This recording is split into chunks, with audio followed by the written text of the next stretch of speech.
The little bakery buzzed with noise that morning. The smell of fresh bread floated in the air, mixing with the chatter of customers waiting in line.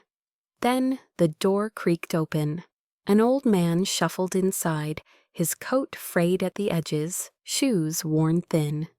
In his shaky hand, he clutched a few coins so tightly his knuckles turned white.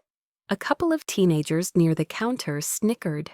A woman whispered to her friend, loud enough for others to hear, "Why is he even here? He looks like he can't afford anything." Their laughter spread like sparks through the crowd. The cashier, a young woman with glossy nails and a bored expression, spotted him. She sighed dramatically, rolling her eyes as if his presence alone ruined her day. "Yes?" she snapped. "What do you want?" The old man lowered his head slightly, his voice soft but steady. "Just 1 loaf of bread, please." The cashier smirked, her voice sharp enough to cut through the bakery. "Hope you can afford it, Grandpa." The crowd chuckled at her cruelty, feeding off the humiliation.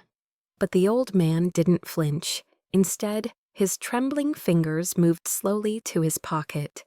The bakery grew quiet, eyes glued to him, waiting to see what he would pull out. Would it be a few pathetic coins, or something else entirely? His name was Mr. Henry Carter. Years ago, people in this very neighborhood spoke his name with respect. He wasn't always the frail figure who shuffled into bakeries clutching coins. Once, Henry had stood tall, an admired schoolteacher who shaped young minds with patience and kindness. His classroom had been filled with laughter, chalk dust, and the bright eyes of children eager to learn. Life, however, has a cruel way of changing course. His beloved wife, Margaret, fell ill. The medical bills piled up higher than his modest pension could handle. Henry drained his savings, sold what little they owned, all to give her a fighting chance. But in the end, she slipped away, leaving him with nothing but memories and silence that weighed heavier than any debt. After her passing, Henry hoped his children would be his comfort. Instead, they drifted away, calling him a burden. One by one, their visits stopped. His home, once warm with family, turned into an empty shell.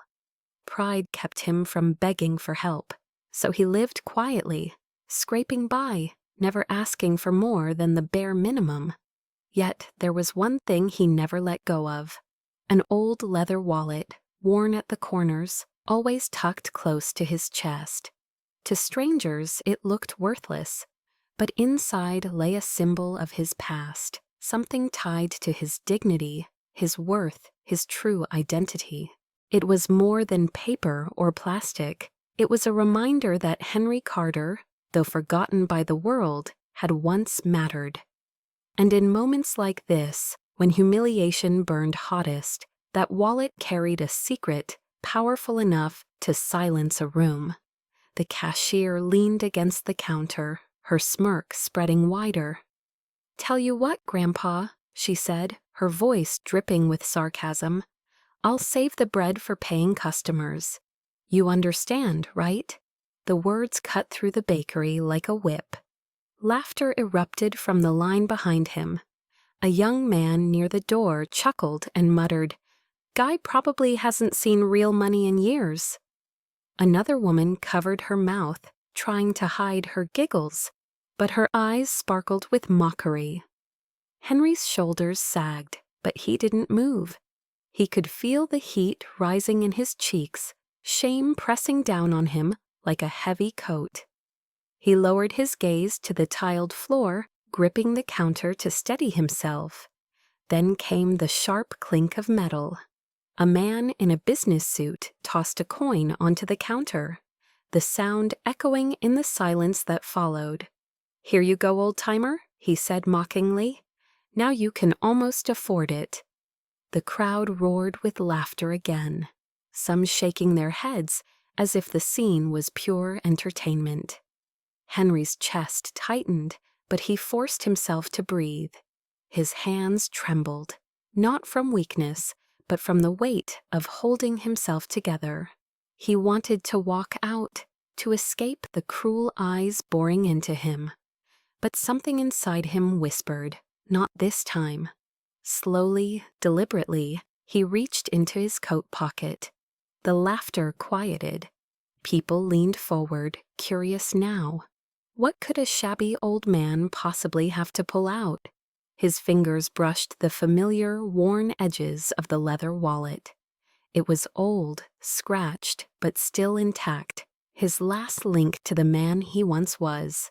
Henry placed it on the counter. The room fell silent. Then, with trembling but steady hands, he opened it. And in that instant, the bakery that had been full of laughter turned into a place holding its breath. The air inside the bakery shifted the moment Henry laid the wallet down. The laughter died as though someone had snuffed out a flame. The customers leaned closer, their curiosity outweighing their cruelty. The wallet creaked as it opened, revealing not just a few bills, but something that glinted under the bakery lights. The first thing visible was a gold card, its surface embossed with Henry's full name, Henry Carter.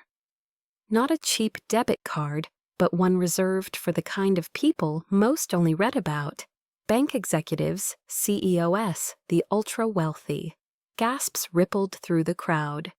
A boy tugged at his mother's sleeve and whispered, "Is that real?" The mother's eyes widened, but she couldn't answer. But that wasn't all. Next to the card was a neatly folded document, its seal stamped in deep red wax, the kind only seen on official letters.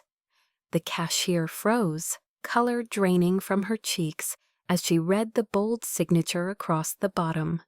A letter of commendation signed years ago by the President of the United States, thanking Henry Carter for his contributions as a decorated veteran. The once mocking crowd fell into stunned silence. The same mouths that laughed now whispered nervously, "No way, he's someone important." The cashier's smirk vanished. Her hand trembled as she stepped back. Unable to hide the fear in her eyes, she had mocked a man whose name, whose history, carried weight far beyond her petty insults. The bakery was no longer filled with ridicule. It was filled with awe. And at the center of it stood Henry Carter, silent, calm, and unshaken, his presence suddenly towering over them all. The reveal wasn't finished, but the room already knew. They had judged the wrong man. The silence broke when Henry lifted his gaze, his tired eyes meeting those of the cashier. He spoke softly, but every word carried weight. "I didn't come here for pity," he said. "I came here for bread." The crowd hung on his words, realizing the shabby coat, the trembling hands, the worn shoes. They had all blinded them to the truth. This wasn't a poor beggar, this was Henry Carter, once a successful businessman, who had built companies that still employed half the town, and before that, a war hero whose bravery had earned him honors few could dream of.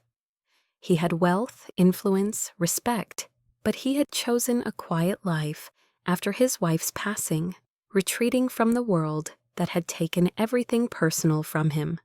What no one knew was that Henry often went out in plain, worn clothes, testing the character of those around him. The cashier realized too late. She hadn't mocked a helpless old man. She had mocked someone who could have bought the entire bakery with a single phone call. Whispers filled the air.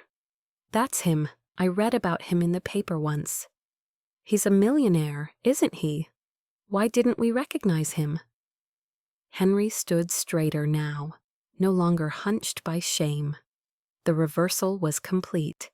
He was calm, collected, while the cashier's hands fidgeted nervously, her eyes darting to the floor. The audience of strangers who moments ago laughed at him now looked at him with something different, respect, even fear. Henry reached into the wallet again, pulling out crisp bills and placing them firmly on the counter. "Bread," he said, his voice steady and commanding, "should never come with humiliation." The cashier swallowed hard, unable to meet his gaze. "I'll take every loaf you have," Henry continued. Gasps filled the bakery once more. The cashier hesitated, but the manager, alerted by the murmurs, rushed out from the back. He froze at the sight of Henry Carter standing at the counter. His face paled instantly. "Mr. Carter," the manager stammered. I had no idea. Please forgive us."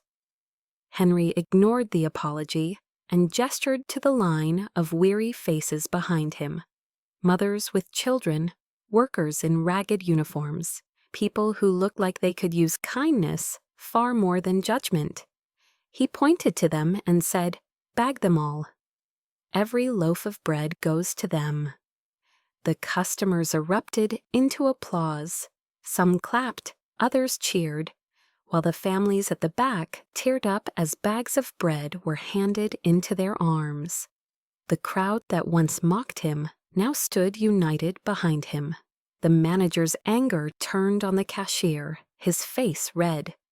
"You've embarrassed this store," he barked. She looked down, cheeks burning with shame. Her arrogance had vanished. In its place stood guilt and fear of the consequences. Henry Carter had transformed the scene, not by yelling or lashing out, but by exposing the cruelty of others and replacing it with compassion. When the last loaf was given away, Henry tucked his wallet safely back into his coat. He didn't stay to bask in the gratitude or applause. Quietly, he turned and walked out, his steps steady, his dignity restored. Behind him, children clutched warm bread to their chests, their mothers whispering blessings after him. Workers called out their thanks. Some of the very people who laughed earlier now stood in silence, ashamed of themselves. The bakery door swung shut, the bell jingling softly, and Henry stepped back into the street. The winter air was crisp, but it felt lighter than before. People along the sidewalk turned their heads, whispering his name, their expressions no longer mocking but filled with awe. The man they thought was a beggar had left them with a lesson they would never forget. Because in that small bakery, Henry Carter had proven something timeless. True worth isn't worn on the outside, and those who choose cruelty over kindness may one day find themselves shamed by the very people they thought beneath them.